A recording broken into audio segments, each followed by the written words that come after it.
Itu ada satu hal lah yang memang aku lihatnya tuh ada di sosial media lah. Sampai akhirnya menyadarkan bahwa kayaknya memang harus berhijab deh gitu. Apa satu hal itu kalau mau bercerita?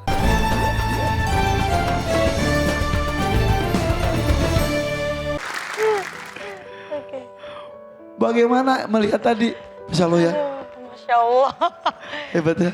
Luar biasa. Dengan gaya masih anak-anak, Iya. tapi kemampuannya di atas rata-rata. Betul, setuju. Luar biasa ya. Ini alhamdulillah Hafiz Indonesia itu selalu menemukan anak-anak ajaib kalau saya sebutnya tuh. Ini tidak semua anak di usia mereka bisa mempunyai kemampuan seperti itu. Ayat berapa bisa langsung, luar biasa. Aduh, kalau masa kecil dari Kak Salma, Iya. bagaimana dulu? Mengaji pasti ya, Iya. keluarga ya. Kecil-kecilnya juga mungkin dulu ngaji sama temen-temen gitu kan, berangkat bareng sore-sore gitu kan. Terus habis itu apa ya, melihat teman-teman adik-adik yang ada di sini tuh kayak dulu Ingat masa lalu. beneran kayak sore-sore nih ya Ke harus madrasah. harus dimarahin dulu nih kalau saya dulu kan sama teman-teman karena pengennya main. Iya. Tapi berbicara dan masa lalu, mohon maaf mau bertanya.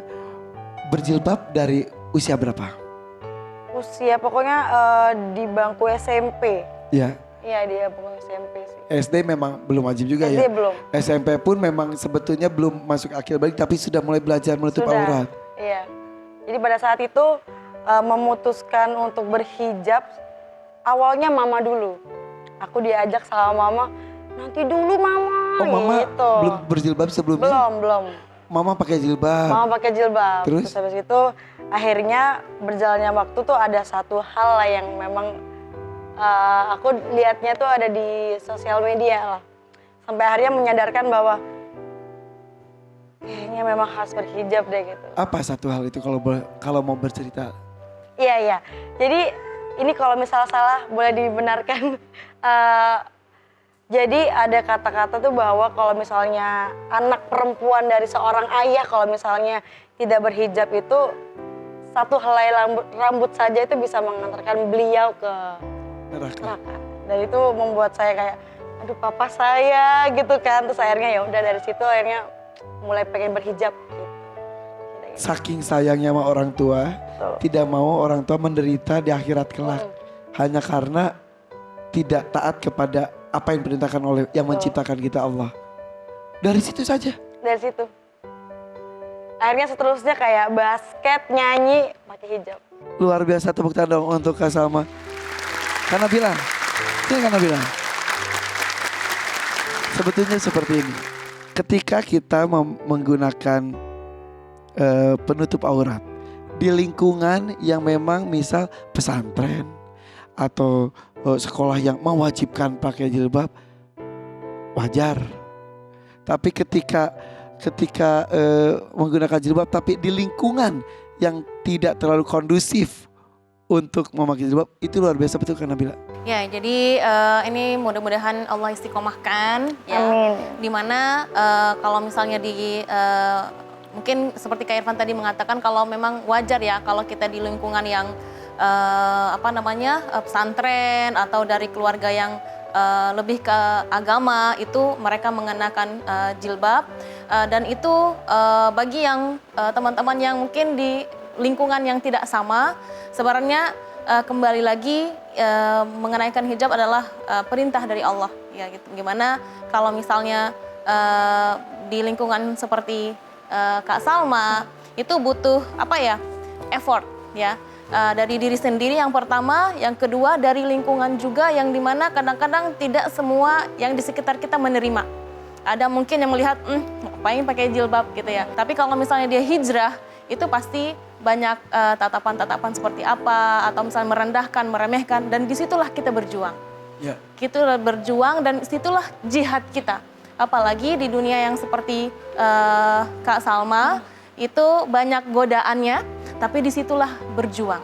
Dan disitulah nilai jihad kita, insya Allah dengan kita tetap istiqomah dengan apa yang Allah katakan, kita panut apa Allah katakan, insya Allah situlah kita syiar kita, dakwah kita di situ insya Allah. Dan ketika kita melihat ada saudara kita yang sedang berproses berhijrah, jangan ditekan, jangan terlalu banyak tuntutan. Namanya proses. Dirangkul, disupport. Kadang-kadang banyak yang curhat ke saya juga karena bila di puncak karirnya tiba-tiba dia mengenakan hijab, banyak dari netizen lah, kok masih gitu, kok. Iya. Hanya dia mental. Betul. Istiqomah menggunakan jilbab perlu diiringi dengan ilmu. Kenapa?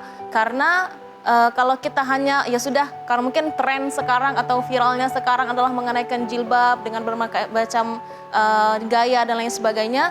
Tapi untuk menguatkan itu semua harus ada ilmunya. Maksudnya kita harus misalnya sering mendengar ada ustadz yang kita konsultasi, ada guru yang kita membimbing kita agar kita tetap istiqomah dalam kita tetap kokoh dalam menurut Allah. Dan justru ketika terjun di lingkungan yang tidak kondusif untuk melakukan kewajiban apapun, justru benar-benar kita mewarnai, bukan diwarnai. Ya itu awal karir aku kan alhamdulillah di lingkungan keluarga yang benar-benar dididik agamanya cukup taat. Ketika masuk ke dunia entertainment awal-awal, sholat, sholat, baca Quran, kok hebat banget bisa baca Quran, kok hebat, ya ini mah menurut kita ya harus dan biasa gitu. Iya, betul. Ternyata ya udah alhamdulillah. Bahkan ada beberapa justru yang akhirnya bertanya-tanya, minta bukunya. Alhamdulillah sekarang justru sholatnya mungkin lebih rajin daripada saya mungkin. Alhamdulillahirrahmanirrahim. Terima kasih loh Kak Salma ceritanya. Karena beliau juga terima kasih supportnya. Selalu ada cerita, selalu ada inspirasi di sini. Jangan kemana-mana, tetap di Hafiz Indonesia 2024. Cinta Al-Quran. Terus tonton penampilan mereka lainnya di sini. Dan jangan lupa subscribe channel YouTube Hafiz Indonesia di sini ya.